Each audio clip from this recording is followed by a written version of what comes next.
Bonjour à tous, c'est Proust. On se retrouve aujourd'hui pour le décryptage d'un nouvel archétype. Aujourd'hui, l'archétype Repurpose. Donc, l'archétype Repurpose, c'est un archétype qui nous vient en protection, mais qui, contrairement à ce que nous laisse penser sa couleur, n'est pas un archétype défensif, mais plutôt un archétype offensif. En effet, l'archétype Repurpose a pour objectif de vous faire contrer ou attaquer un maximum de fois dans le même tour, et donc forcément faire un burst de dégâts ou un burst de contre. Évidemment, à la marge, l'archétype repurpose vous permet aussi de défendre de qualité un peu supérieure à ce que vous proposerez un archétype d'une autre couleur, mais ce n'est pas l'objectif principal.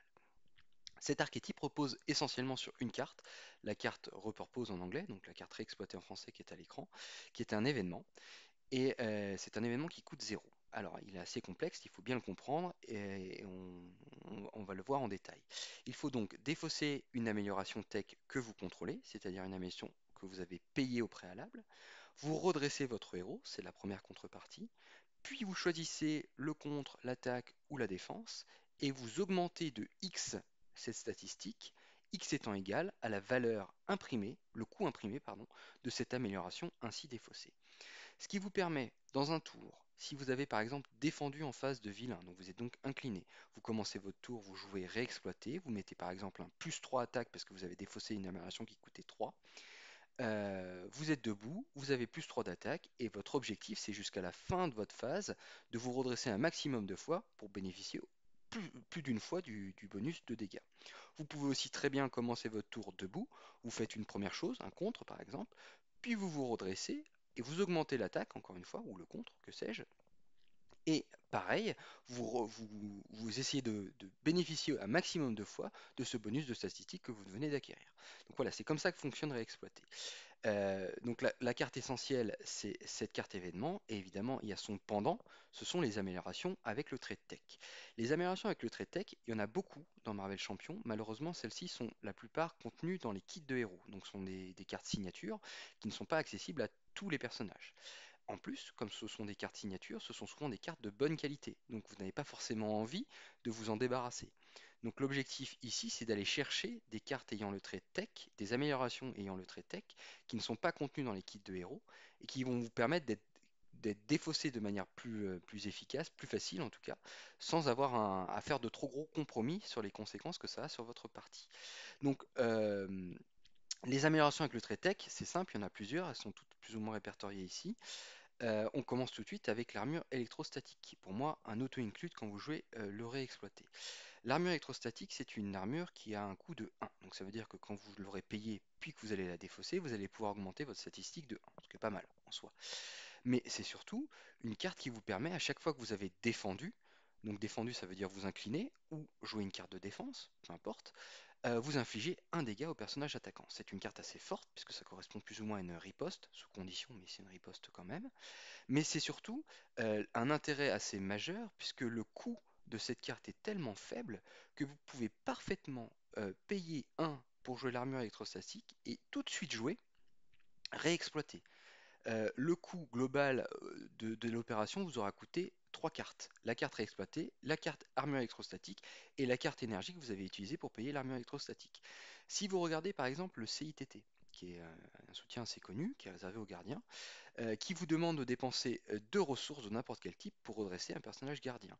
Et ben vous avez pour le même coût fait la même chose, sauf qu'en plus vous avez bénéficié d'un plus 1 dans l'attaque, ou dans le contre, ou dans la défense, avec l'armure électrostatique. Donc voilà, l'armure électrostatique est un must-have parce que c'est une très bonne amélioration, qui ne sert pas d'ailleurs qu'en repurpose, mais qui en plus peut être sacrifiée presque immédiatement avec repurpose, sans forcément avoir un grand grief sur le déroulement de votre partie. La deuxième amélioration euh, tech particulièrement auto-include dans le deck repurpose, c'est la barrière énergétique. Alors, elle coûte un peu plus cher, elle coûte 2, mais elle entre avec 3 jetons. C'est intéressant qu'elle entre avec des jetons, parce que ça veut dire qu'au fur et à mesure où ces jetons vont être consommés, l'amélioration va avoir de moins en moins d'intérêt, et donc va être un candidat de plus en plus intéressant pour votre exploité. Là, évidemment, si vous payez votre barrière énergétique et que vous la consommez tout de suite avec repurpose, c'est pas très intéressant. Maintenant, il y a des situations d'urgence qui peuvent le nécessiter, et il faut absolument que vous vous redressiez sur ce tour, et tant pis si ça vous coûte très cher, mais ça reste quand même pas l'objectif de la manœuvre. Donc la barrière énergétique, pour ceux qui ne la connaissent pas, À chaque fois que vous êtes censé subir n'importe quelle quantité de dégâts, attention, c'est pas des dégâts d'une attaque, c'est n'importe quelle quantité de dégâts. Une riposte, un dégât indirect, que sais-je, vous pouvez retirer un jeton et prévenir un de ces dégâts et infliger un dégât à un ennemi. Ça, c'est très précieux parce que comme ça peut être des dégâts directs, ça peut être des dégâts indirects, le dégât n'est pas forcément attribué à la personne qui vous a attaqué. Vous l'attribuez à celui que vous voulez. Donc c'est très fort.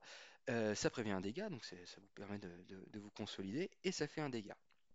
Le problème de cette carte, c'est qu'elle est à condition. Les jetons ne peuvent pas être consommés sur votre propre volonté, sauf si vous allez attaquer quelqu'un qui riposte, vous savez pertinemment que vous allez perdre des jetons. Mais ça nécessite forcément des attaques, ça nécessite forcément un peu de prévoyance pour consommer des jetons. Vous ne pouvez pas choisir de consommer les jetons. Le point extrêmement positif de la barrière énergétique, c'est qu'elle ne s'incline pas. C'est-à-dire que dans le même tour, vous pouvez consommer vos 3 jetons. Bon, évidemment, il ne faut pas le faire, parce que si vous consommez vos 3 jetons, vous perdez la barrière énergétique et vous ne pouvez plus vous en servir pour réexploiter.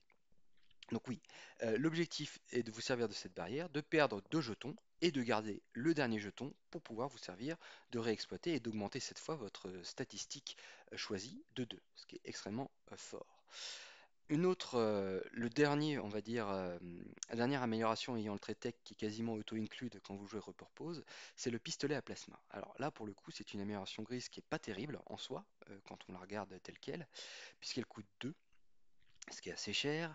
Elle arrive avec 3 jetons et à chaque fois vous pouvez incliner le pistolet à plasma, retirer un jeton et infliger un dégât à un ennemi. Ce qui fait que pour un coup de 3 ER, vous avez 3 dégâts, ce qui est honnêtement en dessous de la moyenne, qui est vraiment pas de très bonne qualité. Sauf qu'à la différence de la barrière énergétique, les jetons, vous pouvez les consommer quand vous voulez. C'est-à-dire que vous n'êtes pas obligé d'attendre de subir des dégâts pour consommer vos jetons. Donc la candidature de pistolet à plasma pourrait exploiter est beaucoup plus envisageable et beaucoup plus facile à prévoir.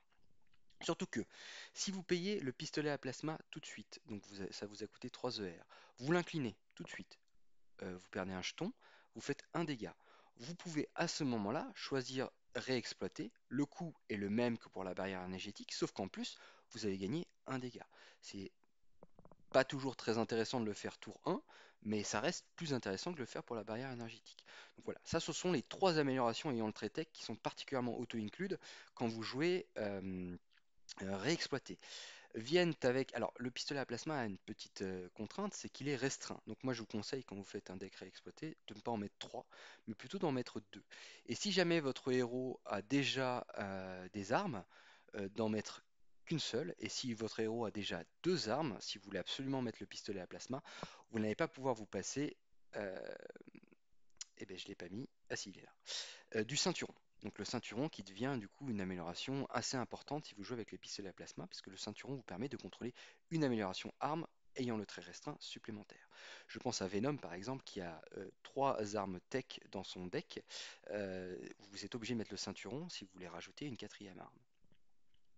Une autre, euh, une autre amélioration ayant le trait tech qui est particulièrement forte et qui est auto-include, mais qui, comme elle est réservée aux gardiens, ne peut pas être systématiquement mise dans les decks repurpose, c'est les bottes propulsées. Alors, les bottes propulsées, elles font la même chose que la barrière énergétique, c'est-à-dire que quand vous êtes censé subir n'importe quelle quantité de dégâts d'une attaque cette fois, donc c'est pas n'importe quelle quantité de dégâts, mais bon, ça reste quand même assez similaire, vous pouvez choisir d'incliner les bottes et de défausser une carte de votre deck, vous prenez un de ces dégâts. Le coût est relativement cher, c'est pas forcément très intéressant, mais dans une volonté de prendre un minimum de dégâts, ça marche assez bien. Et en plus, bah, c'est comme pour l'armure électrostatique, vous avez la possibilité de payer ces bottes et de tout de suite les consommer dans votre purpose, et c'est quand même rentable. Maintenant, vous pouvez vous en servir plusieurs tours avant d'utiliser cette carte. Voilà, on termine avec toujours dans le cadre des améliorations tech des améliorations ayant le trait tech qui peuvent être défaussées avec la carte repurpose, le générateur de champ de force. Alors, le problème du générateur de champ de force, c'est qu'il coûte très très cher. Et il coûte 3. Et l'autre problème, c'est que c'est une interruption forcée, son déclencheur. Donc le générateur de champ de force, pour ceux qui ne connaissent pas bien la carte, c'est une amélioration qui arrive avec 6 jetons.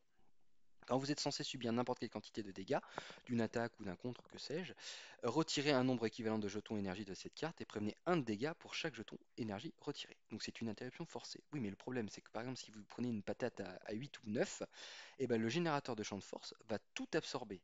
Alors, vous me direz, c'est très bien d'une certaine façon, mais là, vous avez perdu tout le bénéfice possible du repurpose. Vous, ce que vous voulez, c'est pouvoir défausser cette carte pour pouvoir en bénéficier d'un untap et d'un boost de +3, là c'est considérable, à l'une de vos stats. Le problème du générateur de champ de force, c'est qu'il est très peu contrôlable. Donc très souvent, quand vous allez mettre le générateur de champ de force, vous allez le consommer alors qu'il reste pas mal de jetons dessus. Donc la rentabilité de la manœuvre va être assez limitée. Maintenant, vous avez un +3, ça vaut quand même le coup. J'en mets pas tout le temps, mais disons que vous pouvez en mettre un dans un deck repurpose de temps en temps. Si jamais vous avez beaucoup de ressources à un moment où vous ne savez pas quoi en faire, vous payez ça, vous mettez ça sur la table, et on ne sait jamais, ça peut tout à fait vous servir. On poursuit dans les améliorations du deck repurpose avec euh, imperturbable. Alors, imperturbable n'est absolument pas une amélioration réservée au repurpose, c'est même pas une amélioration qui va dans cet archétype. Néanmoins, vous l'avez vu, entre la barrière énergétique, l'armure électrostatique qui vous demande de défendre pour faire un dégât, les bottes propulsées qui vous permettent de vous protéger un petit peu, le générateur de bouclier, vous avez pas mal de moyens d'éviter, ou en tout cas de mitiger un maximum de dégâts. Si en plus vous vous inclinez pour défendre, ce que vous allez faire régulièrement, puisque vous avez une capacité à vous relever facilement, les probabilités que vous ne preniez pas de dégâts sur une défense sont assez élevées. Si vous prenez pas de dégâts sur une défense et que vous avez imperturbable en jeu, vous allez pouvoir piocher une carte. Et ça, c'est extrêmement précieux. Donc évidemment, imperturbable est plutôt à réserver normalement à un archétype défense parfaite. Mais là, dans le cadre de cet archétype repurpose, quand vous avez une mitigation des dégâts qui va vous permettre finalement de contrôler les dégâts que vous prenez, ça n'est pas bête de mettre imperturbable, surtout si vous avez prévu de vous incliner. Évidemment, si vous jouez par exemple Rocket Raccoon en repurpose, qui marche très bien, vous allez peu défendre, donc la carte imperturbable ne vous intéresse pas trop. Mais par exemple, si vous jouez Venom, qui lui peut avoir 4 de défense et qui va avoir tendance à défendre, vous pouvez tout à fait jouer imperturbable et ça va être particulièrement rentable. Donc voilà, on a fait le tour des améliorations ayant le trait tech, je crois. On a fait le tour, c'est ça. Maintenant, on va aller sur les événements, hein, tant qu'à faire, pour voir ce qu'il en est. Donc on a vu évidemment réexploiter, qui est la carte centrale de ce deck. Maintenant, on va voir quels sont les autres améliorations, les autres événements, pardon, qui vous permettent de vous redresser. Puisqu'en fait, l'objectif, je vous l'ai dit, c'est de jouer réexploiter en début de tour, puis derrière, de jouer un maximum d'événements qui vont vous permettre de vous redresser pour bénéficier plusieurs fois de la carte réexploitée. Donc la première, qui est la plus logique, celle qui est quasiment auto-include quand vous jouez un deck repurpose, c'est ce qui ne me tue pas. Donc cette carte a une exigence de coût, à savoir il faut jouer au moins une énergie coup de poing pour la payer. Vous soignez 2 dégâts de votre héros et vous vous redressez. Attention, je le précise, mais normalement tout le monde le sait maintenant, tout ce qui est situé avant une flèche est un coût obligatoire. C'est-à-dire que si vous ne pouvez pas soigner 2 dégâts de votre héros, vous ne pouvez pas vous redresser, vous ne pouvez pas jouer, ce qui ne me tue pas. Donc ça c'est important de savoir contrôler vos dégâts et l'avantage c'est qu'avec les barrières énergétiques que vous avez en jeu, vous pouvez choisir ou pas de les activer, notamment pour rester dans la range de ce qui ne me tue pas. Sinon, cette carte est une carte morte et vous ne pouvez pas vous en servir. Donc là c'est un untap avec du soin, c'est extrêmement précieux et la condition à remplir est relativement faible, donc il ne faut pas hésiter, il faut en mettre dans le deck. La défense désespérée. Alors moi j'adore cette carte, c'est plutôt une carte de défense parfaite aussi, mais c'est une carte qui va vous permettre de défendre régulièrement et de vous redresser. Alors là, la synergie avec réexploiter n'est pas très forte, puisque finalement, à moins d'avoir choisi la défense, vous n'avez pas de grand intérêt à vous redresser pendant la phase du méchant, puisque vous n'allez pas pouvoir réactionner votre héros, sauf si vous voulez redéfendre. Néanmoins, ça vous permet déjà de faire des défenses parfaites, ça vous permet de vous redresser, donc de trigger imperturbable, donc de piocher une carte, et de démarrer le tour du héros en étant debout, ce qui est quand même assez précieux, même dans un deck réexploité. Donc voilà, c'est pour ça que j'ai mis cette carte.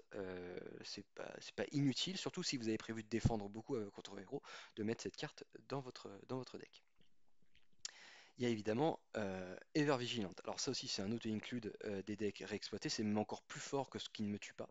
Le problème c'est que c'est réservé aux personnages aériens. Donc cette carte, elle est relativement simple. Vous redressez votre héros, première chose, et vous retirez 2 menaces de la manigance principale. Évidemment dans un deck réexploité, le but c'est de jouer cette carte après. Vous jouez cette carte quand vous avez déjà joué réexploité, ou vous êtes incliné une deuxième fois, vous avez fait beaucoup de dégâts ou beaucoup de contre, que sais-je. Vous jouez toujours sur vos gardes, vous vous redressez, vous enlevez 2 sur la manigance principale, ce qui est quand même extrêmement précieux, et vous avez un nouveau tour avec votre stat boosté grâce à réexploiter. Donc toujours sur ces gardes, évidemment auto-include, mais particulièrement restrictif puisque réservé aux traits aériens. Voilà. On continue avec les plus grands héros de la Terre. Alors ça, c'est une super carte qui existe depuis bien longtemps, mais qui est réservée aux Avengers. Ça permet, vous inclinez un personnage Avenger que vous contrôlez et vous redressez un autre personnage Avenger que vous contrôlez. Évidemment, il y a plein d'utilités pour cette carte, mais ici, il faut évidemment que ce soit vous, que la personne que vous redressiez, donc vous devez avoir le trait Avenger pour que ça fonctionne. Évidemment, dans les faits, la carte n'est pas réservée aux Avengers, mais là, pour ce qu'on veut en faire, on est obligé d'être Avenger, sinon ça n'a aucun intérêt. Vient avec cette carte, je le montre tout de suite, mais on reviendra sur les alliés après. Blade, je ne sais pas si vous l'avez déjà noté, mais Blade et les plus grands héros de la Terre sont deux cartes qui vont très très bien ensemble. Puisque Blade a la capacité de rester tout le temps en jeu, puisqu'il n'a pas de dégâts consécutifs. Il a une contrepartie, c'est qu'à chaque fois que vous l'inclinez, vous devez dépenser un coup de poing. Sinon, vous perdez Blade. Mais vous pouvez mettre Blade en jeu, Blade ne coûte que 1, donc c'est vraiment pas très compliqué à poser sur la table, et ça peut être la cible des plus grands héros de la Terre, puisque Blade est un Avenger, vous êtes aussi Avenger, vous inclinez Blade, vous vous redressez, et vous avez gagné un tour de plus grâce à réexploiter. Donc vraiment, les plus grands héros de la Terre, quand vous êtes Avenger, à privilégier et mettre Blade dans votre partie. Surtout que quand vous jouez vert, il ne faut pas oublier que vous avez une capacité de défendre assez forte. Du coup, vos alliés ont d'importance pour défendre. Donc vous pouvez très bien garder des alliés, quitte à ne pas les activer très longtemps sur la partie. Donc ça marche très bien. Et enfin, sur le dernier événement que j'ai redressé, c'est la contre-attaque au point. C'est relativement logique, puisque après que votre héros a défendu contre une attaque ennemie, infligez à cet ennemi les dégâts égaux de l'attaque de votre héros. Donc pareil, c'est réservé à ceux qui vont jouer un réexploité en défendant. Néanmoins, vous avez fait votre tour de héros, vous avez augmenté votre stat d'attaque, vous avez fait des dégâts, vous êtes redressé plusieurs fois, vous avez fait un beau carnage. Maintenant, c'est au tour de méchant. Vous défendez. Vous pouvez une dernière fois vous servir du boost d'attaque que vous avez gagné grâce à réexploiter. Donc vraiment sur un setup particulièrement offensif, la contre-attaque au point est vraiment une carte à envisager dans un deck repurpose. Voilà, donc on enchaîne puisqu'on a commencé à aller voir sur les alliés. Donc les alliés, alors oui, Armor n'est pas forcément une carte spécifique à repurpose. Moi ce que j'aime beaucoup avec Armor, c'est déjà elle est réservée aux X-Men et elle va pour moi de pair avec Utopia. En fait, vous jouez Armor parce que c'est un allié X-Men qui coûte pas cher, qui va vous permettre de défendre, sans que ce soit votre personnage qui défend, mais le fait qu'elle est tenace vous permet de bloquer deux attaques, ce qui est particulièrement précieux. Mais en plus, quand elle entre en jeu pour pas très cher, vous vous redressez. Ce qui est encore une fois assez précieux, notamment dans le cas du deck repurpose. Donc c'est pour ça que j'ai mis Armor. Évidemment, ça marche avec tous les alliés X-Men, mais celle-ci est peut-être la plus appropriée et sans doute la meilleure alliée X-Men verte qui existe à ce jour. Donc Blade, je reviens pas dessus. On verra plus tard, mais on l'a vu déjà, mais c'est donc surtout l'intérêt de s'en servir avec les plus grands héros de la Terre. Nous avons l'homme multiple. Alors je sais que c'est une carte qui pose question. Moi j'adore cette carte. Maintenant elle coûte très cher et elle n'est pas toujours facile à jouer. Quand je joue cette carte, je la mulligane. Je fais en sorte de l'avoir tour 1. Et surtout, je fais attention à ce qu'il n'y ait aucun homme multiple dans ma défausse. L'homme multiple est pour moi une carte à jouer tour 1, et sinon vous ne la jouez plus de la partie. Donc c'est quand même très cher payé pour une carte qui vient en 3 exemplaires, minimum. Donc l'idée c'est vous jouez l'homme multiple tour 1, vous avez 3 alliés posés, et là vous n'avez non plus 2 blocs comme c'était le cas avec Armor, vous en avez 3. Mais en plus, contrairement à Armor ne peut pas s'activer, parce que si Armor s'active, elle perd son tenace, donc vous perdez un bloc. L'homme multiple peut tout à fait faire un contre à 3, puisqu'il arrive en 3 exemplaires et fait 1 plus 1 de contre ou 1 plus 1 d'attaque. Évidemment, dans des personnages comme Tornade qui ont la capacité d'augmenter les stats de héros, là l'homme multiple devient quasiment des auto-includes et sont très forts. Mais même si vous n'avez pas cette capacité-là, l'homme multiple a cette capacité de vous sauver le plateau pendant au moins 3 tours. Et comme l'archétype repurpose est un archétype qui vaut très cher, donc qui nécessite pas mal de setup, l'homme multiple est forcément un choix à privilégier. Maintenant, je vous l'ai dit, c'est une carte à jouer tour 1. Si vous ne la jouez pas tour 1, c'est pas une bonne carte et les hommes multiples deviennent des cartes mortes. Évidemment, quand vous avez votre deck a fait un tour, vous pouvez relancer l'homme multiple. Mais déjà, si votre deck a fait un tour, c'est que vous êtes déjà plus avancé dans la partie. Donc peut-être que l'intérêt de l'homme multiple est un peu moindre. Et surtout, vous avez à chaque fois la possibilité de vous retrouver avec un dans votre défausse. Et je vous rappelle que si un des hommes multiples est dans votre défausse, il ne peut pas être appelé par l'homme multiple que vous avez joué. Vous ne pouvez faire entrer en jeu que les hommes multiples qui sont dans votre main ou dans votre deck. Ceux qui sont dans votre défausse restent dans votre défausse. Voilà. On continue avec Spider-Man Peter Parker. Donc là, bon, je n'ai pas besoin d'expliquer pourquoi il est exceptionnel. Cet allié, c'est sans doute l'un des meilleurs alliés du jeu, mais il est réservé aux Web Warriors. Enfin, non, il n'est pas réservé aux Web Warriors, mais il ne fonctionne dans cet archétype que pour les Web Warriors, puisqu'il va, à chaque fois qu'il va s'activer, donc attaquer ou contrer, il va redresser un autre personnage Web Warrior. Évidemment, ici, la manœuvre, c'est de vous redresser vous. Donc, il faut que vous ayez le trait Web Warrior. Donc, c'est pour ça que c'est intéressant de jouer Spider-Man si vous avez le trait Web Warrior. Un autre Spider-Man très fort. Cette fois, lui, il est réservé au Web Warrior, mais les deux vont ensemble finalement. Les deux derniers alliés que je vous ai montrés vont ensemble. Puisque quand Spider-Man entre en jeu, vous pouvez redresser une amélioration tech et piocher une carte.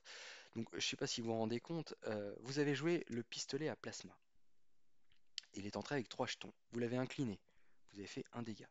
Vous jouez Spider-Man Auto Octavius. Il va arriver, il va redresser votre pistolet à plasma, vous faire piocher une carte. Donc en plus sur la table, vous avez 2 d'attaque et un de contre hein, avec Spider-Man, ce qui est quand même déjà très fort. Vous avez donc votre pistolet à plasma avec 2 jetons qui est à nouveau debout.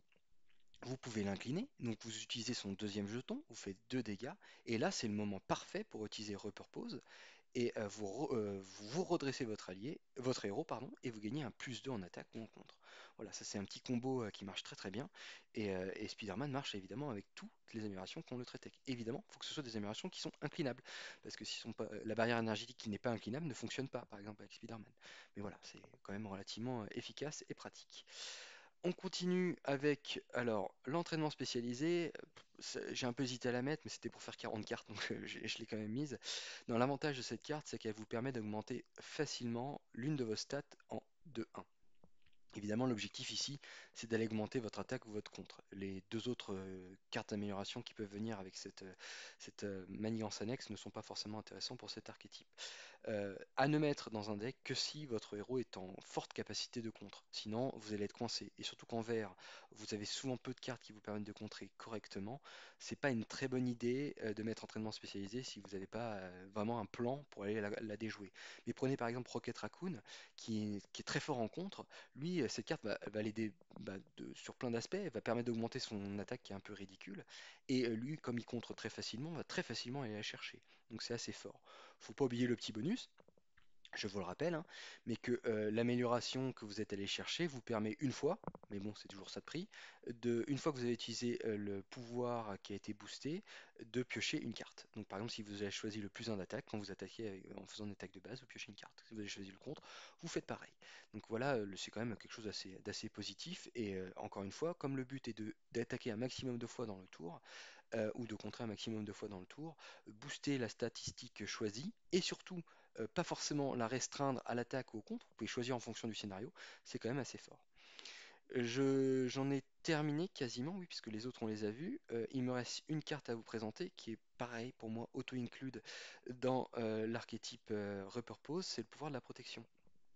Pour moi, le pouvoir de la protection est une double ressource qui est presque plus forte que les doubles ressources basiques qu'on peut avoir dans le jeu de manière classique. Parce que, évidemment, le pouvoir de la protection n'est une double ressource que si vous payez une carte verte. Donc, ce n'est pas toujours une double ressource. Sauf que si vous prenez ce qui ne me tue pas, le pouvoir de la protection vous permet de résoudre à chaque fois l'exigence de l'énergie de coup de poing. C'est quand même extrêmement précieux. Maintenant, si on regarde dans le deck Repurpose, dans les auto-include, quelles sont les cartes qui coûtent 2 et les cartes vertes qui coûtent 2, il y en a énormément. Vous avez ceux qui ne me tuent pas, on l'a vu. Vous avez hop, Ever Vigilant, toujours sur ses gardes, qui coûte 2 aussi. Vous avez la barrière énergétique qui coûte 2. Et bon, vous avez le générateur de champ de force qui coûte 3, mais disons que cette carte va quand même vous permettre de payer. Donc voilà, si vous ajoutez des alliés, l'homme multiple, Armor par exemple, qui coûte 2 ou 4, le pouvoir de la protection est pour moi indispensable à mettre dans votre deck. Évidemment, vous ne pouvez pas vous passer des autres doubles ressources. Donc vous mettez vos 3 doubles ressources et, si possible, 2 pouvoirs de la protection, ça me semble relativement évident. J'en terminerai sur la présentation de l'archétype par quelque chose quand même d'assez majeur, je ne sais pas si vous l'avez remarqué, c'est un archétype qui coûte quand même assez cher, donc elle est à réserver à des héros qui ont des capacités de paiement assez faciles. C'est difficile, par exemple, de jouer cet archétype sur Hulk, alors qu'il a l'air d'être un candidat de qualité pour cet archétype. Le problème qu'a Hulk, c'est qu'il aura beaucoup de mal à payer les cartes qui vont pouvoir enclencher l'archétype, et ce qui va le rendre relativement inefficace. Voilà. J'en ai terminé avec la présentation de l'archétype. Maintenant, on passe sur un nouveau segment de la vidéo. C'est un segment de tier list. Alors, j'ai décidé dans mes vidéos sur les archétypes de vous faire une petite tier list à chaque fois. Donc, c'est une tier list qui est composée de 4 catégories.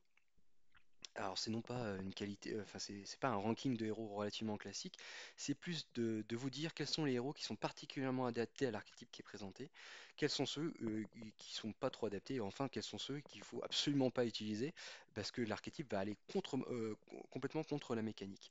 Donc, vous voyez, globalement, il faut, comme c'est un archétype, et le but d'un archétype, c'est de pouvoir être joué par un maximum de héros, vous voyez que en oui et en non, vous avez énormément de héros. Déjà en oui, il y en a énormément, c'est relativement normal. En non, il faut savoir que vous pouvez jouer les héros qui sont dans la catégorie non en repurpose. Le souci, c'est que vous allez avoir le sentiment parfois que les cartes de votre kit vont un petit peu à l'encontre de la mécanique. Tantôt parce que vous n'avez pas forcément envie de vous redresser, tantôt parce que les améliorations tech qu'on va vous demander de défausser sont trop importantes pour votre gameplay, donc vous n'avez pas forcément envie de le faire. Mais ça fonctionne quand même. Oui, ceux qui sont notés dans la catégorie oui, c'est plutôt les héros qui vont avoir un petit truc en plus dans leur kit qui vont vous permettre de faire fonctionner l'archétype. Après, c'est pas non plus idéal, mais ça marchera très très bien. Et enfin, jamais, c'est à fuir. Il faut absolument pas que vous essayiez l'archétype repurpose avec parce que ça ne fonctionnera pas et que vous allez aller contre la mécanique de votre héros. Et enfin, must, tout en haut, c'est tellement fort avec ces héros que vous devez avoir essayé au moins une fois ces héros dans cet archétype pour vous rendre compte de la puissance de cet archétype. Donc tout de suite, on va commencer par ceux qui sont dans les must. Donc on a, je ne vais pas tous vous les présenter, hein, je fais évidemment que la catégorie du haut et la dernière catégorie, et puis au milieu, vous ferez votre petit avis, je vous laisse piocher et voir ce que vous avez envie de faire. Donc je vous disais Iron Man, oui c'est un must. C'est un must parce que Iron Man est le seul héros du jeu pour le moment qui bénéficie des améliorations tech en plus de l'archétype repurpose. En effet, Iron Man, à chaque fois qu'il a une amélioration tech, il augmente sa taille de main de 1. Alors évidemment, le set d'Iron Man est composé de plein d'améliorations tech qui vont l'aider à monter sa main, mais si vous en avez d'autres, vous allez pouvoir monter votre main plus vite et surtout, vous allez pouvoir facilement défausser des améliorations tech. Comme vous êtes limité à un moment, il ne faut pas que ça dépasse 7. Quand vous avez 8 améliorations, vous pouvez commencer à jouer repurpose en disant c'est pas grave, de toute façon, je ne diminue pas la taille de ma main, ça fonctionne. En plus, Iron Man a deux bottes propulsées. Alors elles font chacun plus un de points de vie, il me semble, mais l'utilisation des bottes propulsées qui vous donnent le trait aérien n'est utile qu'une seule fois. Donc globalement, vous n'avez pas besoin des deux bottes. Alors il y a des situations où vous allez peut-être en avoir besoin, mais voilà, vous avez Iron Man est aussi l'un des seuls héros qui a une amélioration tech qui est dispensable parce qu'elle est en deux exemplaires. Donc c'est aussi très intéressant pour ça. Enfin, et je l'ai un peu évoqué avec les bottes, Iron Man a la capacité d'obtenir le trait aérien. Donc ça le donne, il est candidat donc à Ever Vigilant et donc du coup à cette capacité de se redresser facilement. Et en plus, Iron Man a son générateur arc, je crois que c'est comme ça que ça s'appelle, qui est une amélioration tech qui lui permet également de se redresser. Donc vous voyez, vous avez beaucoup de façons de vous redresser qui sont comprises dans Iron Man. Et tout ça lui montre que le deck repurpose va particulièrement bien fonctionner. Vous avez ensuite Rocket Raccoon. Alors, Rocket Raccoon, c'est particulier parce que moi j'aime pas trop ce héros, je le trouve assez bancal et très très déséquilibré. En plus, il vient dans une boîte qui est un petit peu compliquée.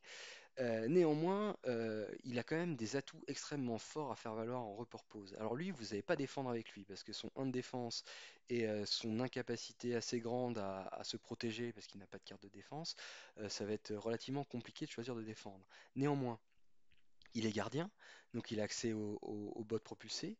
Il est, euh, il est aérien, puisqu'en effet, il peut avoir le trait aérien grâce à ses autres bottes à lui. Donc du coup, il a la capacité d'avoir accès à Ever Vigilant, donc il va se redresser facilement. Il contre très très bien. Il a de l'untap intégré dans son deck, puisqu'il a la possibilité, une fois qu'il a contré, de se redresser en gagnant plus 1 de contre. Donc vous imaginez la puissance de contre que vous pouvez obtenir si vous choisissez de vous orienter là-dessus. D'ailleurs, c'est plutôt ce qu'il faut faire quand vous faites un Rocket Raccoon repurpose, c'est plutôt pour faire du contre. Ça marchera très très très très bien en multi si vous avez quelqu'un qui vous protège en plus. Maintenant, évidemment, l'attaque peut aussi être assez efficace. Non, mais ce qui est particulièrement fort avec Rocket Raccoon, c'est que Rocket Raccoon a énormément d'améliorations tech dans son kit. Bon, ça, c'est pas le seul. Sauf que les améliorations tech ont tous des jetons mais non pas le critère utilisation. Oui, le critère utilisation, ça veut dire que quand vous avez une amélioration avec des jetons et le mot-clé utilisation, quand les jetons sont arrivés à terme, vous êtes obligé de défausser la carte. Et bien, ce n'est pas le cas pour Rocket Raccoon.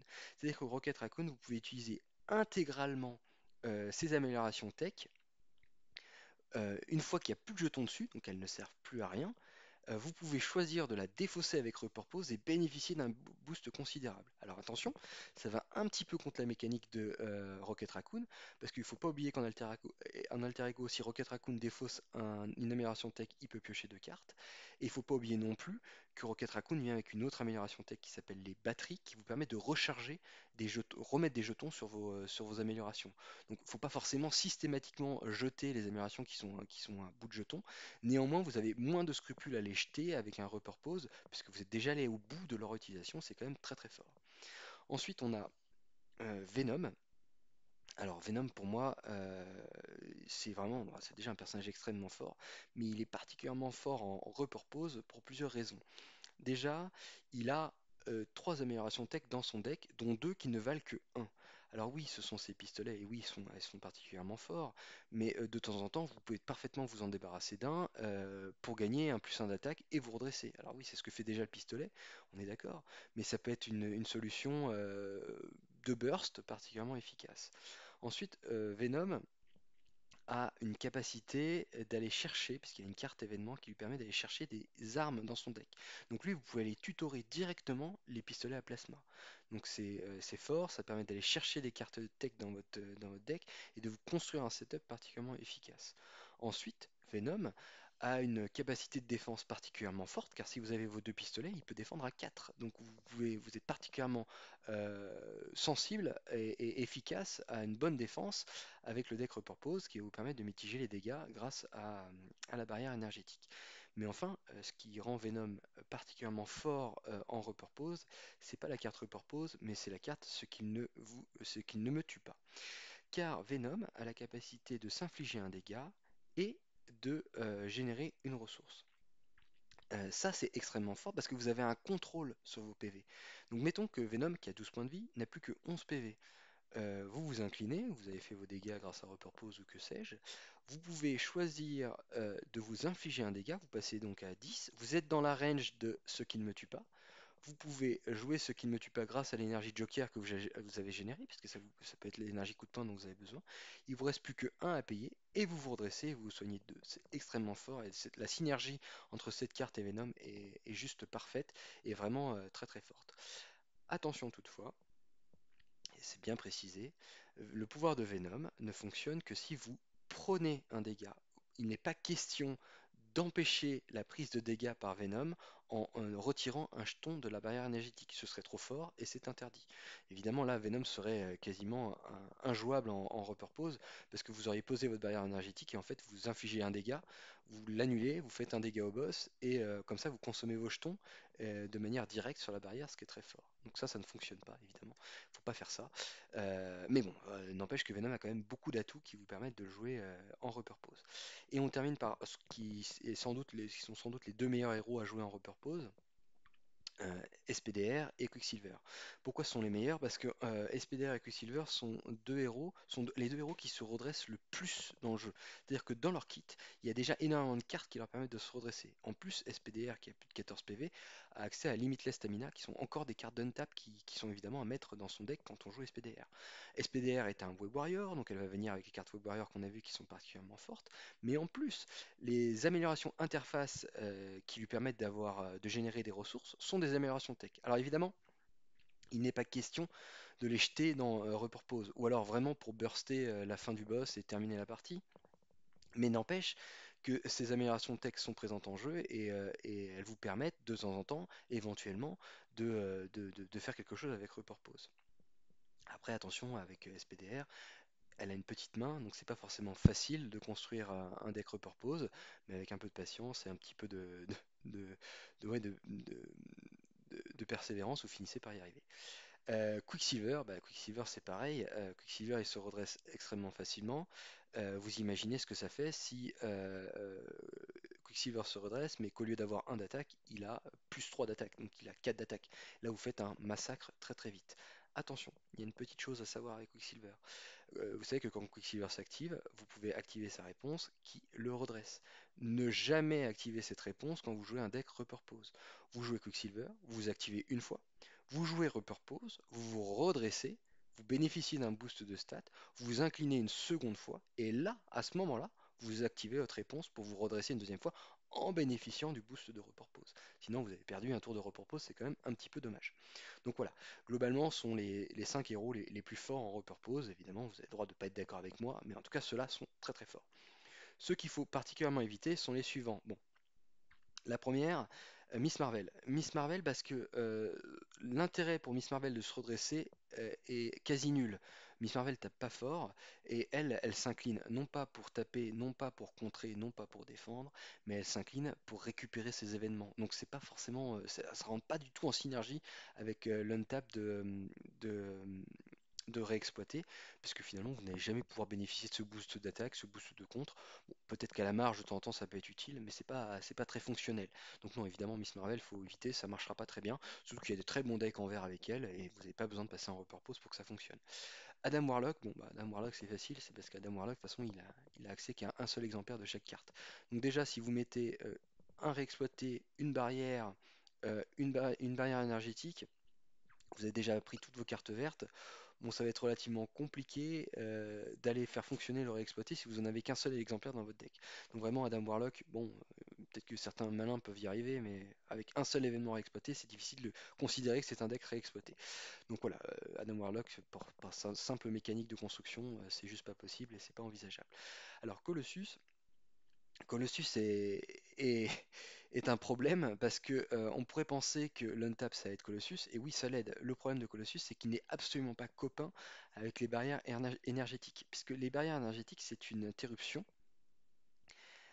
Or, Colossus a souvent le trait tenace. Donc quand vous êtes censé prendre des dégâts, vous ne pouvez pas prévenir les dégâts par la barrière, puisque dans le ranking des événements, c'est d'abord le tenace qui doit être checké. Donc si vous devez prendre des dégâts, ça va forcément d'abord dans le tenace, et après, vous pouvez prévenir les dégâts de la barrière. Donc là, ce qui est très, très compliqué avec Colossus, c'est que vous ne pouvez pas jouer les barrières. Or, pour jouer un deck repos sans barrière, c'est quand même assez compliqué. Donc c'est pas très intéressant. Et le dernier, c'est Spider Cochon, que j'aime beaucoup. Mais Spider Cochon, lui, ce qu'il veut, c'est se faire taper. Et non pas pour se redresser comme X23, qui va être un bon candidat pour le coup. Elle, d'ailleurs, elle est là, elle est au-dessus. Lui, il va en avoir besoin pour gagner des ressources. Donc, toutes les barrières, toutes les mitigations de dégâts sont peu intéressantes avec le Spider Cochon, ce qui fait qu'on va avoir le sentiment d'aller contre sa mécanique et on va jamais avoir envie d'utiliser sa barrière pour se limiter dans ses dégâts et ça va pas être très fonctionnel. Voilà, voilà. En gros, ce que je pouvais dire sur les héros. Après, je vais quand même dire un mot sur Spider-Woman, qui a une capacité un peu différente de tous les autres. Déjà, Spider-Woman aime bien l'untap, parce que quand elle booste son attaque ou son contre, eh ben, elle aime bien pouvoir le faire plusieurs fois. Réexploiter est une carte verte qui vaut 0, donc ça marche très très bien avec Spider-Woman, parce que ça va augmenter facilement sa stat. Et en plus, Spider-Woman a la capacité de faire entrer une autre couleur dans cet archétype. Et notamment, on pense très vite à l'archétype bleu, qui a des améliorations d'alliés qui ont le trait tech. Alors, les améliorations d'alliés contre le trait tech, elles sont fortes, on est d'accord, mais c'est quand même beaucoup moins handicapant de vous débarrasser de ce type d'amélioration que de vous débarrasser des améliorations à vous que vous avez posées sur la table. Voilà, Spider-Woman n'était pas loin de toucher au rang du dessus. Mais voilà, c'est pour ça que je voulais vous en faire une petite présentation quand même. Voilà, voilà, j'en ai terminé. Je vais donc passer à une présentation de deck. Donc on enchaîne avec la présentation de SPDR en archétype repurpose, qui est pour moi l'une de mes meilleures moutures avec cet archétype. Donc SPDR a l'avantage, premier avantage, d'être un héros qui adore se redresser. Donc comme elle se redresse souvent, qu'elle fait beaucoup de dégâts, l'archétype repurpose est particulièrement indiqué pour elle, puisqu'elle va vous permettre de finir une phase de boss assez facilement, en un seul tour d'ailleurs, si vous arrivez à vous redresser 3-4 fois en bénéficiant à chaque fois du repurpose, ça peut être très très fort. Alors SPDR vient avec l'archétype Web Warrior classique, donc je vous les présente pas, mais j'ai mis tous les Web Warriors que moi j'aime bien. Bon, c'est grand classique, hein. Spider-Man noir est un peu discutable, Silk aussi, mais bon, c'est une question de goût. Spider-Yuka indispensable pour gérer les sbires, par exemple. Elle vient évidemment avec dans le Spider-Verse, ça c'est pas possible de ne pas le mettre. Et la toile de la vie et du destin, ça c'est vraiment l'archétype Web Warrior classique.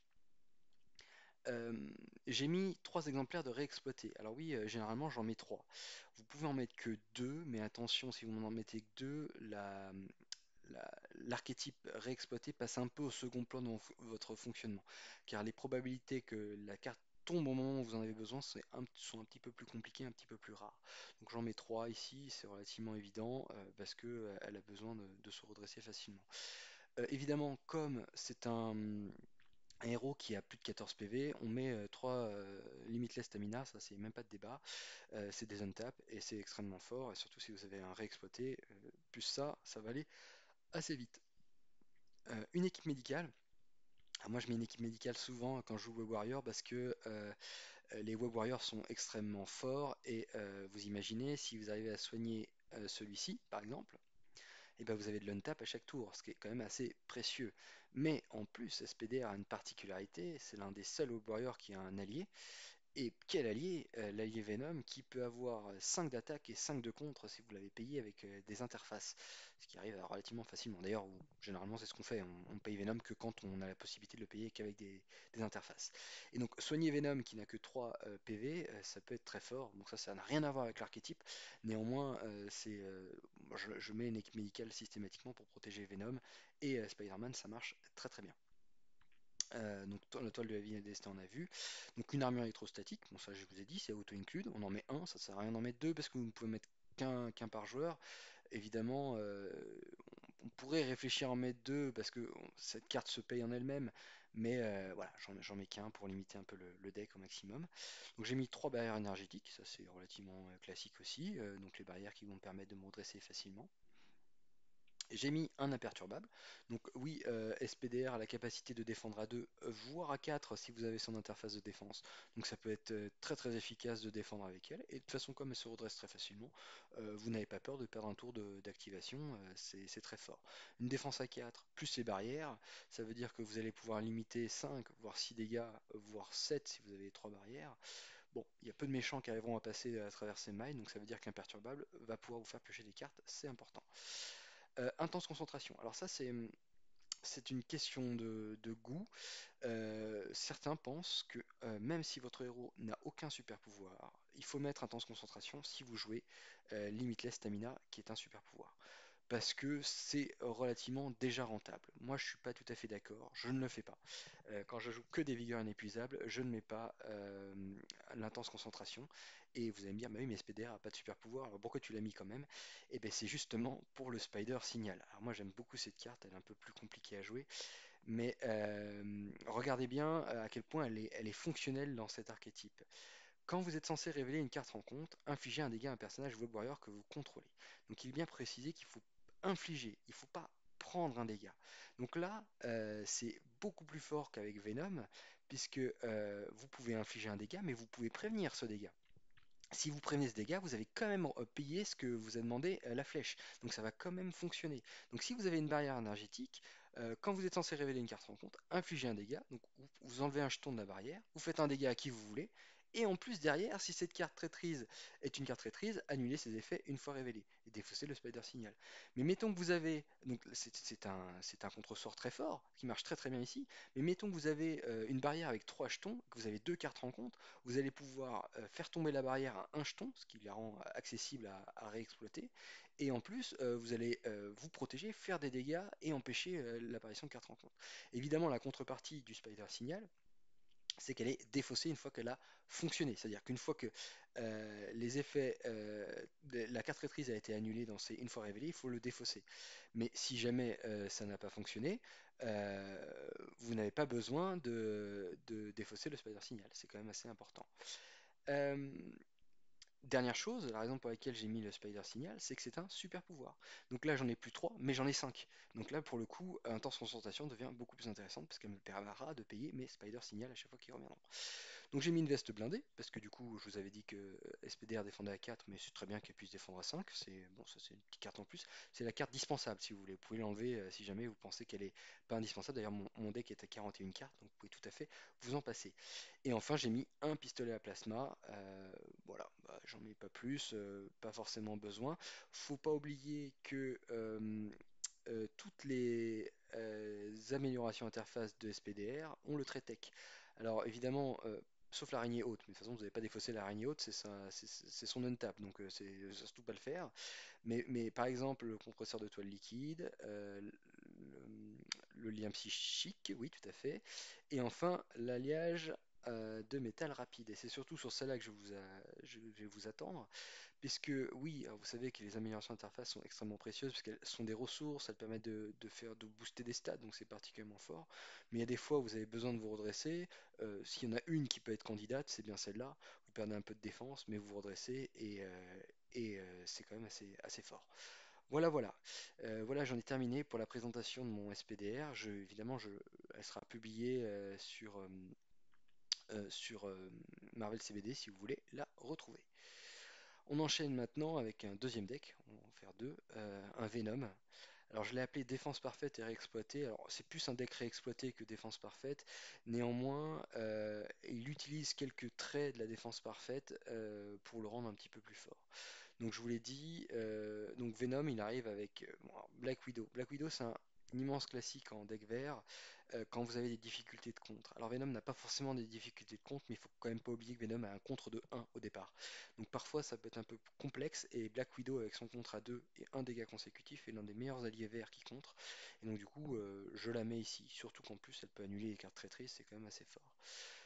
Jocast, alors Jocast n'a aucun intérêt quand vous jouez un deck repurpose puisque elle a la possibilité d'aller chercher un événement défense dans votre pile de défausse et non pas un événement protection. Ce serait un événement de protection, ce serait très fort parce que vous pourriez aller chercher votre purpose et le mettre en jeu et pouvoir l'activer quand vous voulez. Sauf que non, c'est bien marqué un événement défense. Et or, la carte repurpose n'a pas le trait défense. Donc ça n'est pas intéressant de jouer Jocast dans un deck repurpose. Sauf que moi, comme je joue aussi un peu des événements de défense, avoir Jocast est un auto-include en matière de défense parfaite puisque ça me permet d'avoir mes défenses bien au chaud et préparé. Surtout qu'en plus, Venom arrive quand même avec. Alors, elle est où? Elle est où? Hop, voilà. Tentacule agrippante avec un autre événement défense, celui-ci qui est sans doute l'un des événements défense les plus forts du jeu. Il vaut 2 et si on n'a payé qu'avec des ressources coup de poing, on annule l'attaque du méchant et on le sonne à la place. Ça, c'est quand même extrêmement fort. Et là, vraiment, vous faites pour un archétype défense parfaite, ça marche très très bien. Donc Jokas va essentiellement aller chercher celui-là, mais de temps en temps, elle va pouvoir peut-être aller chercher d'autres événements défense que j'ai bien voulu mettre dans ce deck. Fini avec Starhawk. Starhawk, c'est un gardien que j'aime bien, qui est un allié assez fort. Pas besoin de le présenter. Ce que j'aime bien, c'est qu'il est cyclable. Donc, comme on joue en vert et que Venom se défend très très bien, avoir un allié qui est posé sur la table, mais qui peut, le moment venu, revenir dans ta main et te faire une ressource supplémentaire, ça peut être très précieux et très pratique. Donc, c'est pour ça que j'ai mis Starhawk. Et je le mets relativement souvent. Donc, j'ai mis quelques événements de défense, donc le bond de côté qui va vous permettre de prévenir 2 dégâts et d'enlever un peu de maniance. L'avantage c'est qu'on n'a pas besoin de s'incliner quand on utilise le bond de côté et on fait quand même une défense. Alors pourquoi c'est pas marqué défense? Alors normalement c'est une défense, ouais, peut-être que le Marvel CBD n'est pas à jour, mais bon j'irai voir si je me trompe, mais normalement il me semble bien que c'est une défense, hein, normalement bond de côté. Donc là il n'y est pas, mais normalement c'est le cas. Peut-être que ça a changé. Mais j'ai joué le pas de côté il y a peu de jours et il y avait le trait défense. Alors il y a peut-être que le pas de côté qui l'a. Bon, si c'est le cas, il faut mettre le pas de côté à la place. Mais sinon, bon de côté qui vient chercher la menace, c'est quand même très fort et c'est pratique. À condition évidemment qu'il y ait le trait défense, sinon ça a peu d'intérêt. Et la défense désespérée, qui est l'un de mes événements en défense préférés, moi, qui permet de me taper et de gagner un peu en défense. Encore une fois, Venom a la capacité de défendre à 4, ce qui est fort. Donc si vous défendez à 6, les probabilités de ne pas prendre de dégâts sont assez importantes. Donc ça, c'est surtout pour l'archétype défense parfaite. Évidemment, pour tout ce qui touche à repurpose, j'ai mis 3 ceux qui ne me tuent pas, parce que Venom est le meilleur joueur pour jouer, le meilleur héros pour jouer ceux qui ne me tuent pas. Donc j'en mets 3 parce que celle-là, ça va me servir à chaque fois. C'est très très fort, et en plus, si jamais j'ai défendu et que je peux pas me redresser, bah, ça va me permettre de me redresser, ça marchera très très bien. Et par par contre, je n'ai mis que 2 réexploités parce que comme c'est un archétype un petit peu hybride, la réexploitation va pas forcément être utilisée à chaque fois. Enfin, elle va être utilisée dès que je vais pouvoir le faire, mais c'est pas forcément systématique. Donc là, voilà, un exemple de seulement 2 réexploités dans mon deck repurpose, ça arrive. Donc j'ai mis les 3 ressources et le pouvoir de la protection. Ah oui, vous avez vu, je reviens dessus vite fait, mais SPDR n'a pas de ressources. SPDR, vous avez le choix. Ou vous mettez plein de ressources et vous priez pour les avoir tour 1, en vous disant que ça va vous permettre de payer plein de choses, et puis après, bah, c'est des cartes mortes. Ou vous jouez sans ressources, vous galérez un petit peu au début, mais après c'est beaucoup plus fluide. Parce qu'en fait, SPDR, ses ressources sont sur la table, mais comme elle a une main ridicule de 3, si vous vous retrouvez avec 2 ressources et une carte à payer, bah, souvent ça sert à rien. Parce que la carte à payer, vous allez la payer avec vos interfaces et vos 2 ressources, ça vous sert plus à rien. Donc vraiment, les ressources, c'est pas des très bons amis pour SPDR, pour SPDR. Néanmoins, pour avoir fait un deck récemment, c'était un deck rose qui est sorti sur MCDB, je sais plus qui c'est qui l'a fait. Je crois que c'est Web Warrior Fanatic où il a mis toutes les ressources possibles. Et oui, ça a un effet très efficace en début de partie, ce qui est pratique pour SPDR, mais en fin de partie, ces cartes, elles servent un peu à rien et c'est un peu frustrant. Donc voilà, il n'y a pas de ressources. Donc, à la différence de Venom qui lui a mis toutes les ressources nécessaires, donc de pouvoir de la protection. Donc le CITT, on va pas se priver parce que il est gardien et que ça me permet de nous redresser relativement facilement. Donc encore une fois, tout ce qui nous redresse, nous on prend, on met, et ça nous permet de faire plus de dégâts. L'infirmière de nuit, elle est un peu contre-intuitive parce que le fait qu'elle soigne n'est pas forcément utile, mais le fait qu'elle enlève un sonnet ou un désorienté est assez précieux parce que c'est un peu comme un untap si vous y réfléchissez. Si elle vous enlève un sonnet, vous n'êtes plus obligé de vous incliner pour vous redresser. Ça vous permet de faire un tour de plus, c'est quand même assez précieux et ça marche très bien. Donc ensuite, bah, tout ce qui constitue l'archétype classique du repurpose, donc l'armure électrostatique, bon, ça c'est classique. 2 barrières énergétiques seulement, ouais, ça c'est parce que pareil, je suis un peu restreint et encore une fois, euh, Venom a dans son kit déjà des cartes avec le trait qui peuvent être réexploitées, donc c'est pas forcément utile d'en mettre trop. Euh, des bottes propulsées, bon ça évidemment c'est auto-include pour qu'on ait gardien et qu'on joue repurpose, c'est pas cher, ça rentre facile et ça se défausse facilement, donc ça marche très très bien. Donc imperturbable, je vous l'ai dit, comme je joue pas mal en défense avec Venom et qu'en plus il a des traits de défense parfaite, on va en profiter et piocher une carte quand c'est possible. Tout que Venom, ne pas l'oublier, hein, a le sens de l'araignée.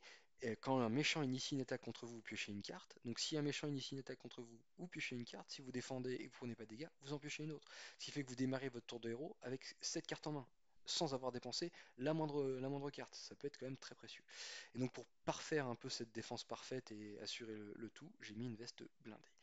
Voilà, j'en ai terminé avec la présentation du deck Report Pro. J'espère que ça vous a plu et puis on se retrouve très très vite.